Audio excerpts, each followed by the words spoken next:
கிறிஸ்துவில் பிரியமானவர்களே, இந்த நாளுக்கென்று தேவன் நமக்கு அருளியிருக்கிற ஜீவ வார்த்தை தானியேலின் புஸ்தகம் 6வது அதிகாரம் 16வது வசனம். நீ இடைவிடாமல் ஆராதிக்கிற உன் தேவன் உன்னை தப்புவிப்பார்.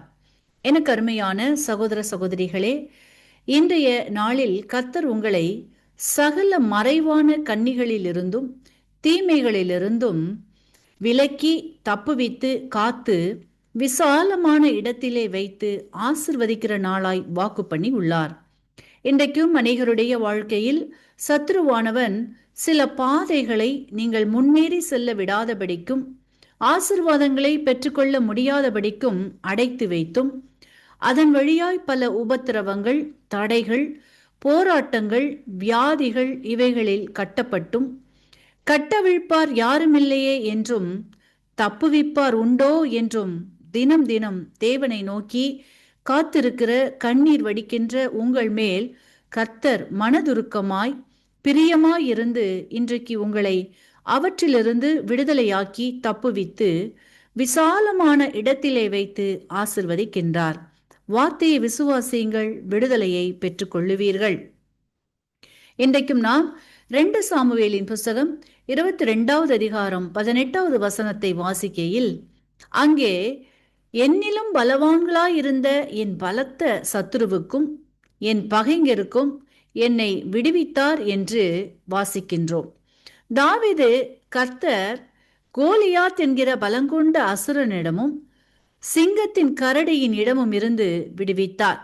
அதோடு மட்டுமல்லாமல் தாவீதின் ஜீவனை வாங்க தேடின ஆயுததாரியான சவுலிடமிருந்தும் தன் மகனான அப்சலோமிடமிருந்தும் விடுவித்து காப்பாற்றினார். இப்படியாக தாவீது கடந்து போன பாதைகளிலெல்லாம் கர்த்தர் அவனை விடுவித்தார், ஆசிர்வதித்தார் என்பதை நாம் வாசித்து அறிகின்றோம். இன்றைக்கும் உங்களுடைய வாழ்க்கையிலும் உங்களின் சூழ்நிலைகள் எதிர்த்து நிற்கிற கோலியாத்தை போன்றோ, விழுங்க நினைக்கிற சிங்கத்தை கரடியை போன்றோ, அல்லது நம்பினவர்களே உங்களுக்கு எதிராக காணப்பட்டாலும் இன்றைக்கு அவைகளிலிருந்து விடுவிக்கின்றார், தப்புவிக்கின்றார். உங்களுக்கு எதிரான எல்லா பகையையும் தீமைகளையும் இன்றைக்கு மேற்கொள்ளும்படிக்கு உங்களுக்கு பலனையும் தைரியத்தையும் தந்து ஆசிர்வதிக்கின்றார். அடுத்ததாக நாம் 2 சாமுவேலின் புஸ்தகம் 22வது அதிகாரம் 20வது வசனத்தில், விசாலமான இடத்திலே என்னை கொண்டு வந்து தப்புவித்தார் என்று வாசிக்கின்றோம். ஈசாக்கை குறித்து பார்த்தோமானால், அவன் தன் தகப்பனின் சுதந்திரத்தை பெற்றுக்கொள்ள வேண்டி பல வகைகளில் முயற்சிக்கின்றான். முயற்சிக்கின்ற இடங்களிலெல்லாம் தடைகளும் எதிர்ப்புகளும் வாக்குவாதங்களும் சண்டைகளும் பகையுமாக வருகின்றது. ஆனாலும் ஈசாக்கு கர்த்தரை விசுவாசித்து அவரின் வார்த்தையை பற்றி கொண்டு நம்பிக்கையுடன் தொடர்ந்து செயல்படும் பொழுது கர்த்தர் ரெகபோத்தை காண்பிக்கின்றார், கட்டளையிடுகின்றார். அத்துறவின் மூலம் எதிரிகள் சமாதானம் பண்ணப்பட்டார்கள், பகைகள் அமைதலானது, பலுகி பெருகி இருக்கும்படி ஈசாக்கை ஆசிர்வதித்தார் என்று வாசித்தறிகின்றோம். இன்றைக்கும் உங்களின் வாழ்க்கையிலும் நீங்கள் எடுக்கின்ற முயற்சிகளில், பிரயாசங்களில் காணப்படுகின்ற போராட்டங்கள், பகைகள், எதிரான தடைகளாக எங்கெல்லாம் காணப்படுகிறதோ அவைகளில் இன்றைக்கு சமாதானத்தை கட்டளையிடுகின்றார். அடைக்கப்பட்ட வாசல்களை திறந்தும் மனித தயவு, அதிகாரிகள் தயவு கிடைக்க பண்ணி பலுகி பெருகி இருக்கும்படி உங்களை இன்றைக்கு ஆசிர்வதிக்கின்றார். வார்த்தையை விசுவாசியுங்கள், நன்மைகளை பெற்றுக்கொள்ளுவீர்கள், அற்புதங்களை காண்பீர்கள், ஆசிர்வதிக்கப்படுவீர்கள். இன்றைக்கும் இந்த வார்த்தைகளை கேட்டுக்கொண்டிருக்கின்ற உங்களில் யாரேனும் உங்களின் பாவங்களுக்காக மரித்து உயிர்த்தெழுந்த இயேசுவை அறியாமலும் விசுவாசியாமலும் இருப்பீர்களானால் இன்றைக்கு உங்களை ஒப்புக்கொடுத்து விசுவாசியுங்கள். உங்களின் பாவங்களும் மன்னிக்கப்பட்டு விடுதலையாகி ஆசிர்வதிக்கப்படுவீர்கள். இந்த வார்த்தைகள் மூலமாக கர்த்தர் இன்று உங்களை ஆசீர்வதிப்பாராக. ஆமீன். இன்றைய வேத வார்த்தை இன்றைய நாளிலும் 10ஆம் தேதி ஜூலை மாதம் 2026ஆம் ஆண்டு வெள்ளிக்கிழமை இந்த காலை வேளையிலும் ஆண்டவராகிய இயேசு கிறிஸ்துவின் இனி நாமத்தில் இந்த நாட்களிலே உங்கள் ஒவ்வொருவரையும் நான் வாழ்த்துவதில் நான் மிக்க மகிழ்ச்சி அடைகிறேன். இந்த நாளிலும் வேத தியானத்துக்கு எடுத்துக்கொண்ட பகுதி எரேமியாவின் தீர்க்க தரிசன புஸ்தகம் 15வது அதிகாரம் 11வது வசனத்தை வாசிக்க கேட்போமா இருந்தால், உன்னிலும் மீதியாயிருப்பவர்கள் நன்மை அடைவார்கள். தீங்கின் காலத்திலும் நெருக்கத்தின் காலத்திலும் உனக்காக நான் சத்துருக்கு எதிர்ப்பட்டு உனக்கு சகாயம் செய்வேன் என்று மெய்யாகவே சொல்லுகிறேன் என்று சொல்லி இந்த நாட்களிலே அங்கே அவனுடைய வார்த்தை இந்த நாட்களிலே சொல்லுகிறதை பார்க்கிறோம்.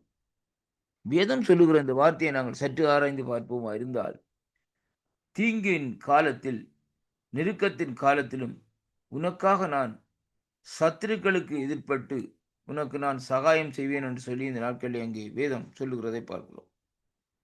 நம்முடைய வாழ்க்கையிலே வருகிற தீங்கு, நம்முடைய வாழ்க்கையிலே வருகிற நெருக்கம், நம்முடைய வாழ்க்கையிலே வருகிற உபத்திரவம், இப்படியான சில காரியங்கள் மத்தியிலும் தேவன் இந்த நாட்களிலே நம்மோடு கூட இருந்து உதவி செய்கிறார். சத்ருவானவன் சில வேளைகளில் நம்மை நெருக்குவான், நம்மை ஒடுக்குவான். அருமையான அன்பு பிள்ளைகளை பாருங்கள், அந்த சூழ்நிலையிலே கர்த்தர் என்ன செய்வார் என்று சொன்னால், அங்கே சத்ருவுக்கு எதிர்ப்பட்டு எங்களுக்கு சகாயம் செய்ய அவர் வல்லவராய் இருக்கிறார் என்பதைத்தான் இங்கே இந்த வார்த்தை சொல்லுகிறதை பார்க்கிறோம். அருமையான கர்த்தருடைய பிள்ளைகளை, அப்படியானால் நம்முடைய ஆண்டவர் ஒரு சகாயர் என்பதை நாங்கள் அறிந்திருக்க வேண்டும். அதனால்தான் இந்த வார்த்தை சொல்லுகிறது பாருங்கள், அப்படியாக எங்களுக்கு சகாயம் செய்கிற தேவன் என்று மெய்யாகவே சொல்லுகிறேன் என்று சொல்லி இந்த நாட்களில் சொல்லப்படுவதை பார்க்கிறோம். இந்த மெய்யாகவே என்று சொல்லப்படுகிற காரியத்திலே அநேக ஆவிக்குரிய காரியங்கள் இந்த நாட்களில் அடங்கி இருக்கிறதை பார்க்கிறோம். அருமையான கர்த்தருடைய பிள்ளைகளே, அதனாலதான் இந்த வார்த்தையை இந்த நாட்களில் உறுதிப்படுத்துகிற வார்த்தையாகவும் இந்த நாட்களில் இருக்கிறதை அங்கே பார்க்கிறோம். தீங்கு காலங்கள் எந்த நேரத்தில் வரும், எப்படியாக வரும், எந்த சூழ்நிலையிலே வரும் என்று சொல்லி இன்றைக்கு நமக்கு இந்த நாட்களே தெரியாது.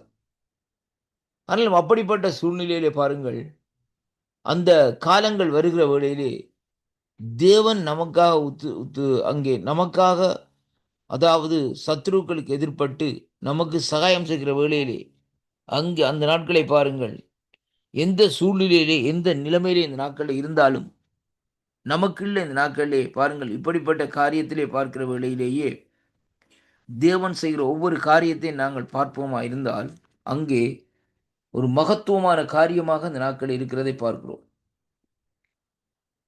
வேதத்திலே பாருங்கள், இந்த நாட்களிலே தீங்கு வருகிற காலங்களிலே பாருங்கள், தன்னுடைய ஊழியக்காரர்களை இந்த நாட்களிலே தேவன் தப்புவிக்க வல்லவராக இருக்கிறார் என்பதைத்தான் இன்றைக்கு நாங்கள் பார்க்க வேண்டும். சங்கீதம் 92 எடுத்து இந்த நாட்களை வாசித்து பாருங்கள். உன்னதமானவருடைய மறைவில் இருக்கிற நாங்கள் அங்கே அவருடைய சர்வ வல்லோட நிலையில் தங்குவோம் என்று சொல்லுகிற விதமாக அந்த நாட்களை சொல்லிவிட்டு சொல்லுகிறார்கள்.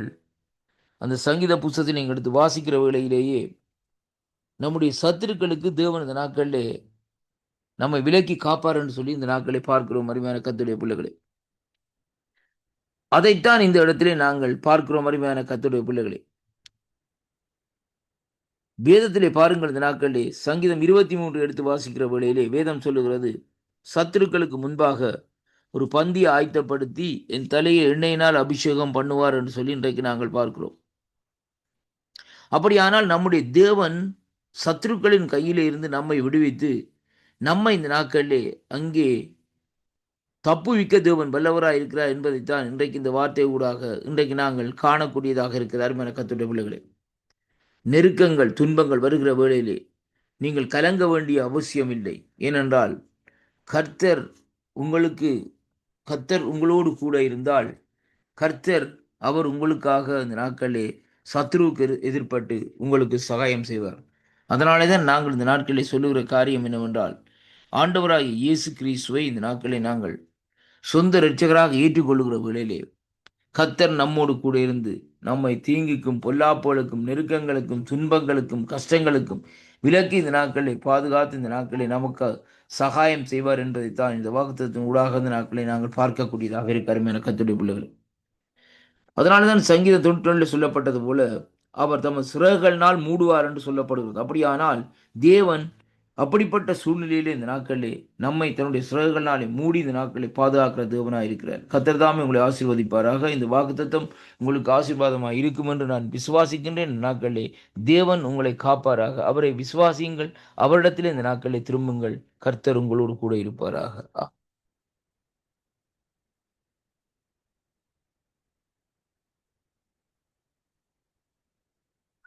கிறிஸ்துவுக்குள் பிரியமான சங்கமம் தமிழ் கிறிஸ்தவ வானொலி நேயர்களுக்கு அன்பின் வாழ்த்துக்கள். இன்றைய மன்னா, உங்கள் சரீரமானது நீங்கள் தேவனாலே பெற்றும் நீங்கள் உங்களுடையவர்கள் அல்லவென்று அறியீர்களா?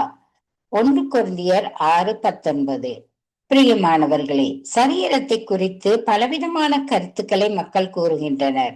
ஆவி தேவனுக்கு சொந்தமானது, சரீரம் தமக்கு சொந்தமானது, அதை எப்படியும் தம்முடைய விருப்பம் போல பயன்படுத்தி கொள்ளலாம் என்று எண்ணுபவர்கள் சிலர் உண்டு. மேலும் இந்த சரீரத்தை வருத்துவதன் மூலம் பல நன்மைகளை பெறலாம் என்ற நம்பிக்கையில் சரீரத்தை காயப்படுத்தி வருத்தி இன்னும் பல காரியங்களை செய்து தாங்கள் நினைத்ததை அடைய முயற்சிக்கும் மக்களும் இருக்கின்றார்கள். ஒரு கிறிஸ்தவரை பொறுத்தமட்டில் சரீரமானது பரிசுத்த ஆவியானவர் வாசம் செய்யும் ஆலயம் என்று பவுல் எழுதியிருப்பதை நாம் வாசிக்கிறோம். ஒருவன் இந்த சரீரத்தை கெடுத்தால் அவனை தேவன் கெடுப்பார் என்ற எச்சரிப்பையும் அவர் கொடுத்திருக்கின்றார். தேவன் மண்ணினால் மனிதனை உருவாக்கி அவனுக்குள் தனது ஜீவ சுவாசத்தை ஊதினார்.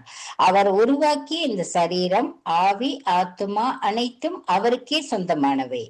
பாவத்தில் விழுந்து போன எம்மை தமது ஜீவனை கொடுத்து மீட்டுக் கொண்டார் என்றால் நாம் அவருக்கு எவ்வளவு முக்கியமானவர்கள். அவர் எமக்குள் வாசம் செய்யும் ஆலயங்களாக இருக்கிற கிருபையை பெற்ற நாம் எவ்வளவு பாக்கியவான்கள். இதை நாம் உணர்ந்து கொள்ள வேண்டும். இயேசு கூறுகின்றார், இந்த ஆலயத்தை இடித்து போடுங்கள், அதை 3 நாளுக்குள் எழுப்புவேன் என்று.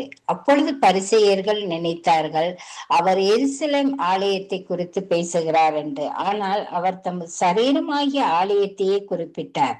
தேவாலயத்திற்கு நாம் எவ்வளவு முக்கியத்துவம் கொடுக்கின்றோமோ, அதை சுத்தமாக வைத்திருக்க எவ்வளவு முயற்சிக்கின்றோமோ அதுபோலவே எமது சரீரமாகிய ஆலயத்தையும் துப்புரவாகவும் பரிசுத்தமாகவும் வைத்திருக்க பிரயாசப்பட வேண்டும். ஏனெனில் நாம் அவர் தங்கி வாழும் ஆலயங்களாய் இருக்கின்றோம். ஆகவே உங்கள் சரீரங்களை பரிசுத்தமும் தேவனுக்கு பிரியமுமான ஜீவ பலியாய் ஒப்புக்கொடுங்கள். தேவன் தாமே இந்த வார்த்தைகளை கொண்டு உங்களை ஆசீர்வதிப்பாராக. ஆமென். God bless you.